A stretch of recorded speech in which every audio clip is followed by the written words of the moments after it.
and welcome to the Balance It Method YouTube channel. Today we're going to be talking about my ride or die system, thing that keeps me organized for every single week of my busy mom life, and that is my Sunday reset system. So if you're sick of Mondays being crazy and chaotic, then stay tuned because I'm going to teach you how to get everything organized so it will be smooth sailing for the week ahead.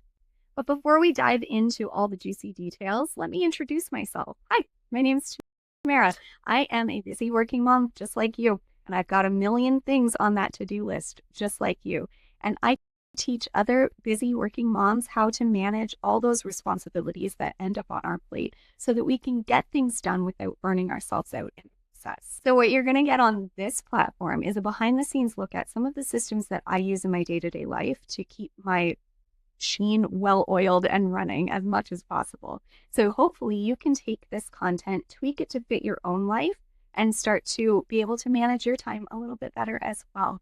Now, if you like this content, I also have an audio-only podcast that you can find on either Spotify or Apple. It's called the Balance It Method Podcast, and there's over 100 episodes there of deep dive information about the weekly planning process that I use to keep my life organized. Okay, so let's jump into this week's system. So the first part of my Sunday reset system is to pick out my kiddos' clothes. So usually I will have a basket of his clothes ready to go. I dump them out on his bed and I go through them and I pick that out and put them in each cubby. Now, he has one of those spiders.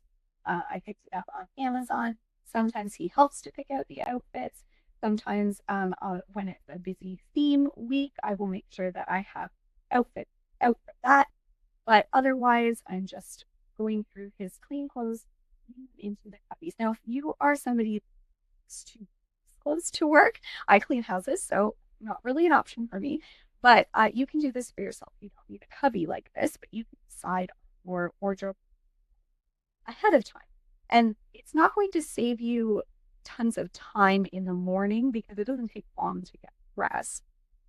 Maybe it does for you, and then this is more supportive for you if that's the case. But the reason that this is so supportive is because you're making these tiny micro decisions all the time as a busy working mom. And so if you can group all those micro decisions about this one topic at one time, then that's going to save you some of that decision fatigue for later in your day. And when you're having to make all these little micro decisions every single day, that's why 5 o'clock in the evening when you're deciding what's for dinner feels so overwhelming because you're just burnt out of having to make decisions. So if you make less decisions every morning, then that is ideal. This is one of those decisions that you group together, make all at the same time, and have it prepared for the week ahead.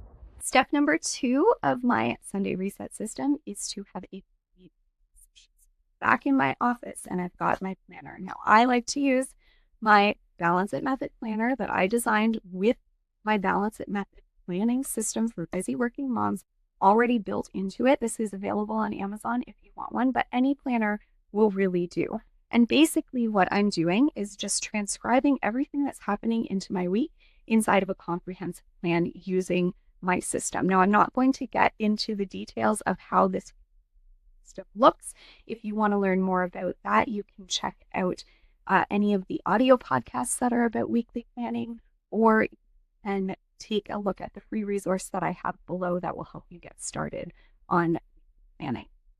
Now, when I'm going through this weekly planning session, what I'm doing is I'm taking all of the built-in information, all of the things that are already happening in my week, putting them inside of my 5-10 blocks and deciding when and where my other systems are going to be placed. So when am I doing the grocery shopping?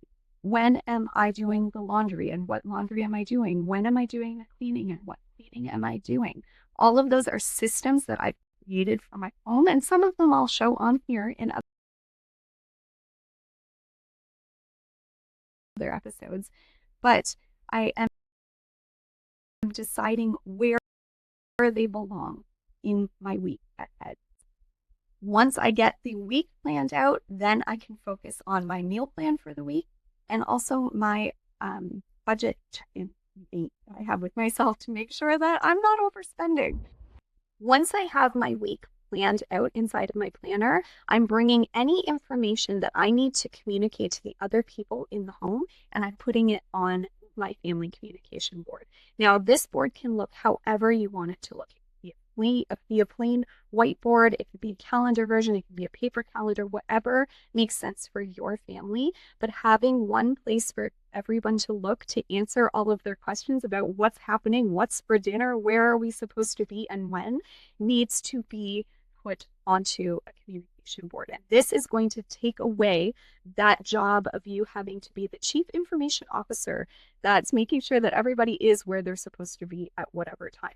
Now, couple tricks about the family communication board is that it needs to be in a central location. You can't put it over in your office and have people have to go look for it. It needs to be in a place where people are already going to be so that they can see that information right in front of their eyes and not have to find you to ask any questions about what's happening.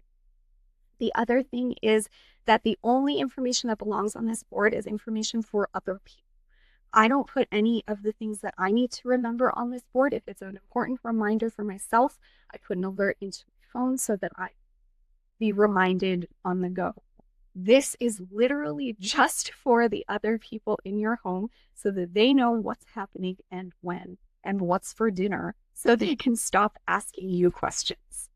Least is I prepare my child's lunches ahead of time. So this can look very different from home to home. This could look like you chopping up fresh vegetables to be able to pull from for your kids' lunches for the week. This could look like you actually preparing the entire lunch and putting it into the fridge just to be pulled out and put into the lunch kit. For myself, I prepare the majority of the lunch ahead of time. It gets stored in either the fridge or the cupboard, and then I can just grab and go, put a few fresh things in the morning, and be done with it. Again, this is another one of those less decisions, the better in the morning things. And that's it. That's my entire Sunday reset system. Now I feel like I'm prepared for Monday morning so that I'm not running around with my head cut off trying to get out the door in time. Now, here's a couple points of things that you don't have to worry about with the Sunday reset system. First and foremost, it does not have to be on a Sunday. You can do this any day of the week. Second, it doesn't all have to happen on the same day.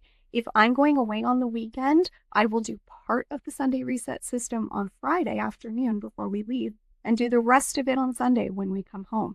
Whatever makes sense for your week ahead. That's why the planning portion is so important so that you know when you're getting it done. And thirdly, it doesn't have to happen in the same order all the time. That's the beauty of systems. They're not rigid routines that have to happen this, then this, then this, then this. It is a system of how you get things done. And that can change week over week, or it can stay the same, whatever makes sense for you. Okay, friends, that's it for today. Thank you for being here. If you enjoyed this content, make sure you like, subscribe so that you don't miss out on the next episode. And if you want a deeper dive into the content of weekly planning, make sure you check out the resources I've linked below. And I'll see you back here for the next one. Bye, guys.